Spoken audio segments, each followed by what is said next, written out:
just want to remind people that the same politicians who are working to ban abortion right now and take away your right to control your own lives are the same people who refuse to fund childcare.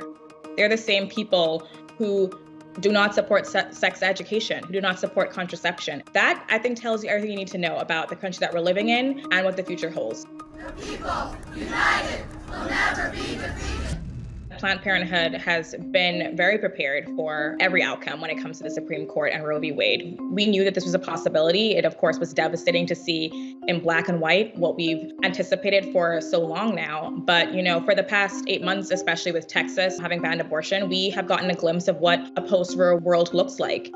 And, for us, that means that we have had to get patients out of state. We've had to work with our partners, our abortion funds, to make sure that patients can get the healthcare that they need out of state. We have been trying to work with our patient navigators. We have been shoring up our telehealth operations because we knew that this was coming. And, if 26 states do move to ban abortion if Roe is overturned, that's going to be the reality across the country. And we are working state by state, law by law, to make sure that people can get the care that they need if that is what happens.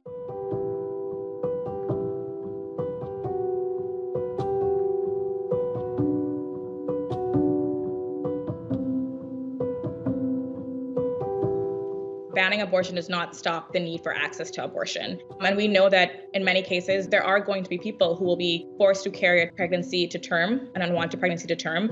And when you think about the maternal mortality rates for Black women who are multiple times more likely to die in childbirth than white women, and you think about forcing them to carry a pregnancy to term in a state that does not care about their health, that does not care about what happens to them after they give birth, that is truly terrifying. But that is what we're facing right now, unfortunately. And so, we have to do everything we can to protect the access that people need and to stop the rollback of this 49-year-old protection that people have relied on for so long.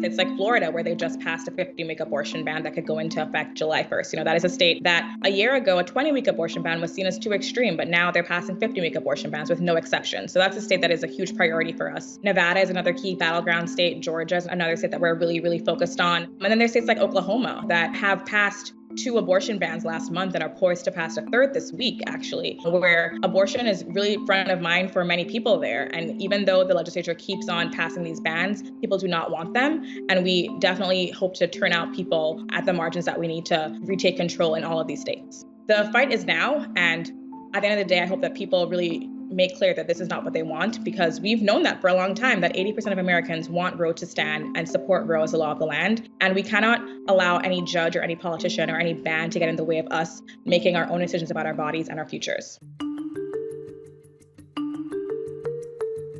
So the first thing you can do if you support abortion rights is go to abortionfunds.org. Donate to an abortion fund. These are the people who get patient A from point X to point Y to get them to their appointment on time. They are critical. You can, of course, also go to bansoff.org, which is where you will find a number of actions that are taking place on May 14th across the country. Find an action near you, participate, get in this conversation. We need you right now to speak out and show that you support abortion rights, that abortion is healthcare, and that you do not want these politicians passing these extreme bans, and you do not want Roe to be overturned.